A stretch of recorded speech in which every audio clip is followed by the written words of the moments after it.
Fala, devocionalzeiro, como é que vocês estão? Olha, eu não sei nem quanto tempo faz, né, da última vez que eu gravei um vídeo aqui, né? O cenário tá até diferente, vocês estão percebendo. Inclusive, eu estou de boné. E bom, na questão aqui foi não a falta de tempo, mas a falta de prioridade de cortar o cabelo. Então, se acostumem com esse boné, pelo menos por esse vídeo aí. E o que vamos falar hoje? Olha, vocês vão se identificar muito com isso, porque hoje a gente vai tratar aqui sobre propósito. Da última vez que eu gravei o vídeo, eu estava em Floripa, né? Agora eu estou em Natal, Rio Grande do Norte, em outro cenário, em outro lugar, em outra casa, então muda muito. A nossa vida, ela, a única coisa que é constante, eu costumo dizer, são as mudanças. A gente vai se acostumando, vai se adaptando. Mas o teu propósito, ele é imutável. Ele é imutável. Então, não se preocupa, fica nesse vídeo que a gente vai falar sobre isso. Então, deixa eu falar com vocês aqui sobre propósito. E eu não vou falar sobre o propósito em geral. Eu vou fixar na parte de vocação, você ser vocacionado, chamado para algo, certo? Vocação, vocare, a parte de ser chamado, de ouvir a voz e você ter aquela certeza no seu coração de quem te chamou e para que te chamou. E eu nunca sentei com alguém assim para dialogar sobre o porquê eu acredito que a minha vocação seja pastoral, entendeu? De cuidar de pessoas, de fato, de pastorear um rebanho, né? Hoje eu não atuo como pastor, não me tenho como pastor. Eu hoje estudo teologia, estou na minha prática liderando departamentos, me colocando nesse ambiente ainda, porque a gente não nasce preparado, né? A gente precisa estar nessa constante preparação e eu estou nessa fase. E sempre estarei me preparando, aprendendo, obviamente, mas agora eu estou criando a minha base para executar a vocação que Deus me chamou. Mas quando eu dei de cara assim, acordei, pô, você é pastor? Então, de forma alguma. Inclusive, ninguém vai acordar e dizer assim, eu quero ser pastor, né? Porque a gente entende a pressão, a gente vai entender que é uma responsabilidade muito tamanha cuidar do rebanho de Deus, né? Recentemente eu li um livro muito forte sobre como pastorear o rebanho de Deus, do Pedro, não vou lembrar o sobrenome dele, mas eu vou deixar aqui em algum lugar da tela para vocês verificarem depois e pesquisarem. É um livro sensacional. E entendendo como pastorear o rebanho de Deus, eu vou vendo que a responsabilidade é muito grande. Então eu não decidi por mim mesmo que eu vou ser pastor. Não recebi a vocação do Senhor. E como eu entendi que eu recebi a vocação? Primeiro, você tem que alcançar e almejar em Deus uma vocação, né? Então eu sempre almejei ser usado, utilizado por Deus dentro do reino dele, na obra dele. Só que eu não entendi ainda por onde começar e nem o que eu seria. Então eu fui tentando, né, verificando várias formas, várias coisas que eu fosse me identificar.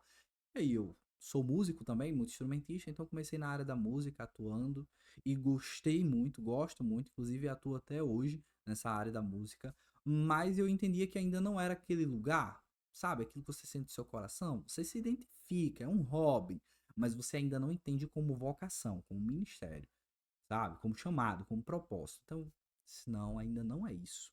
E aí, na área da música, eu fui fazendo algumas formações, alguns técnicos, né? E tudo mais. E aí eu me tornei professor dessa área. Comecei a ensinar instrumentos. E olha, o instrumento não em si eu entendia e me identificava com propósito, mas o ensinar já era um negócio diferente, entende? O ensinar já fazia mais parte de mim do que a música em si. A música foi um meio que eu me encontrei ensinando para aquelas crianças. Inclusive, trabalhei em muitas escolas de música e lá eu ensinava para essas crianças, mas não era a música em si, era o ensinar, era o estar ali, era o cuidar. Entende? Então isso foi gerando em mim cada vez mais identificação. Sendo que, obviamente, a gente vai recebendo aquelas profecias, né? A gente vai colocando à prova também essas profecias para saber se de fato foi de Deus ou não. Mas muitas pessoas já falavam que existia uma vocação de liderança sobre a minha vida. Mas eu nunca corri atrás disso, né? Busquei outras funcionalidades dentro da igreja. E a música foi uma dessas, como eu tô falando para vocês agora. E aí, quando eu me identifiquei com o ensinar e não com a música em si, eu gostava, era um hobby, mas ainda não me sentia totalmente completo. Você vai entender, quando você tem uma vocação de Deus e você se sente chamado, você se sente completo naquilo que você faz. É sensacional, sensacional. Então, quando eu me identifiquei com a parte do ensino, logo eu disse, não vai ser só na música, eu preciso, sabe, imergir, entrar com mais propriedade na palavra de Deus, entender mais. E eu comecei a estudar a palavra de Deus assim. Desde então não parei e não pretendo parar. Então comecei a estudar a Bíblia, fui colocado algumas vezes para trazer algumas palavras em alguns determinados lugares, na igreja principalmente, e fui me sentindo bem com aquilo, entende? Não era o pregar em si, era o transmitir a palavra. E aí eu fui me colocando nesse lugar e entendendo que a minha vocação era mais do que apenas tocar um instrumento, mas levar às pessoas o conhecimento, não só musical, mas espiritual. Então, eu fui me colocando nesse lugar. Porque você ser vocacionado, Deus te chamar, você ouvir a voz de Deus para um determinado propósito e não procurar imergir nisso, vai ser só uma voz que soou no teu ouvido e você que entrou aqui, né? Geralmente a gente fala isso e saiu por aqui. A vocação, você precisa dar ouvido à voz e ir atrás. Aí a gente vai. Eu sei se vocês vão lembrar comigo uma situação em que Samuel escuta a voz de Deus e ele vai atrás de quem? De Eli. E aí na terceira vez, Eli ele vai dizer que não é ele, mas que era o Senhor. Samuel estava sendo vocacionado, era a voz de Deus o chamando para a missão, para a vocação, para o propósito.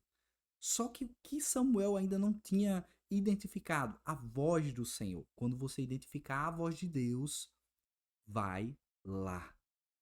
Corra atrás da voz de Deus, corra atrás da vocação, corra atrás do propósito. E como é correr atrás disso, Isaac?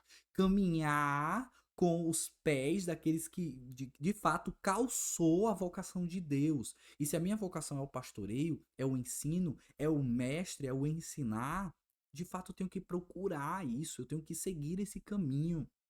Então não adianta, Isaac, eu recebi a vocação de Deus, eu entendo que o meu propósito é isso, mas eu não procuro, estou aqui sentado, permaneço da mesma forma. A vocação, ela não desce direto assim, obviamente Deus ele vai te auxiliando na parte de capacitação, né? Ele vai te entregando ferramentas e os dons espirituais estão aí para isso também. Mas, de certa forma, o teu ir, alcançar, almejar esses novos lugares, principalmente espirituais da parte de Deus na tua vocação, tem que ser decisão tua, meu irmão. Tem que ser decisão tua. Entende? Se você não for até lá, o Espírito Santo, ele pode sim te levar, mas ele vai te levar para o deserto. Assim como levou Jesus em Mateus capítulo 4. E você vai ver em Mateus capítulo 4 que Jesus passa pela tentação no deserto e depois ele vai pregar. Jesus estava sendo preparado para a vocação, para o chamado, para o propósito. Então o Espírito Santo vai te levar sim para o propósito. Ele vai te levar para o deserto para te mostrar, te capacitar, te treinar para você servir o propósito, seguir a vocação. Então, o Espírito Santo, né, foi me levando para esse lugar de provação mesmo, e eu entendendo que eu precisava estar mais perto das pessoas, ensinar as pessoas, cuidar das pessoas, pastorear o rebanho de Deus. E eu fui me colocando nesse lugar novamente, dizendo, fui almejando estar nisso. Não é a melhor coisa do mundo. Eu não me sinto totalmente confortável. Eu sinto alegria. Eu sou feliz pela vocação que Deus me deu. Mas eu vou te dizer, eu tenho muito medo ainda. E é normal, normal ter medo. Mas Deus ele vai me capacitando e me encorajando todos os dias. E eu saber que eu fui chamado por Deus, vocacionado por Deus para cuidar do rebanho dele. E Isaac, se não fosse cuidar do rebanho, o que seria? Não importa. Se é vocação de Deus, da mesma forma eu iria me dedicar. Almeje estar onde Deus quer que você esteja. Isaac, eu ainda não entendi qual é o meu propósito, eu ainda não entendi qual é a minha vocação. E você vai ficar parado? É sério? Estou te chamando para ação, para ativação. Enquanto você ainda não ouviu a voz de Deus lhe chamando de forma concreta, certo? Porque nunca vai ser de forma abstrata, vai ser concreta, você vai entender o teu chamado, a tua vocação. Você precisa se colocar em ação, se colocar em lugares e ambientes do reino de Deus para que ele provoque em você e você se sinta confortável e se identifique com o chamado, a vocação e o propósito dele na tua vida. certo? Não são em ambientes fúteis, banais ou totalmente que não te trazem edificação nenhuma que você vai ouvir a voz de Deus. De forma alguma. Vai ser dentro do templo. Vai ser perto do sacerdote. Vai ser dentro do reino de Deus. Vai ser como Samuel ouviu a voz de Deus. E ele foi lá. Ele primeiro achou que era Eli. Mas quando é a voz de Deus, a gente vai entender sim. Possa ser que as primeiras vezes não. Por isso que você precisa estar perto de pessoas que já ouviram a voz de Deus. Já foram chamados e vocacionados para que eles consigam te instruir também. Entende? Então, não esteja sozinho nessa luta para encontrar a tua vocação, o teu chamado e o teu propósito. Sabe? Se inclua em lugares que vão facilitar isso para você.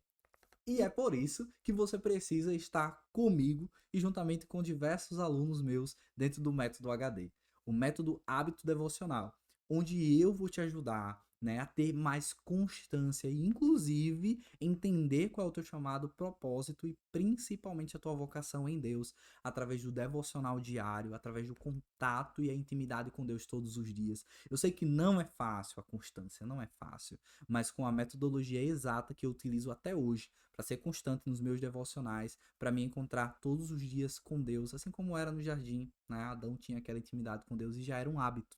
Eu quero te ensinar a criar esse hábito que vai não só gerar em você mais fome e sede de Deus e te ajudar na tua vida espiritual, mas em todas as áreas e âmbitos da tua vida.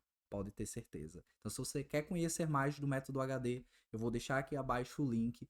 Vamos lá, eu quero te conhecer e com certeza ser das pessoas que vai te ajudar e te auxiliar nessa caminhada, que não é uma caminhada pequena, uma caminhada longa, para você se encontrar em Deus e principalmente entender qual é o teu propósito, vocação e chamado. E quando você entender isso, saiba que vai ser muito bom e ainda mais fácil o servir, porque você vai estar sempre se identificando e se capacitando naquilo que de fato Deus te chamou para ser. Não se esquece de curtir, se inscrever no canal e principalmente compartilhar esse vídeo. Possa ser que tenha pessoas que precisam ouvir essas palavras. Foi um vídeo bem descontraído mesmo, certo? Eu não procurei trazer palavras muito difíceis mesmo. É a minha vivência, é aquilo que eu tenho todos os dias seguido na minha vida com Deus e eu compartilhei através desse vídeo com vocês. Espero que vocês gostem e até o próximo vídeo.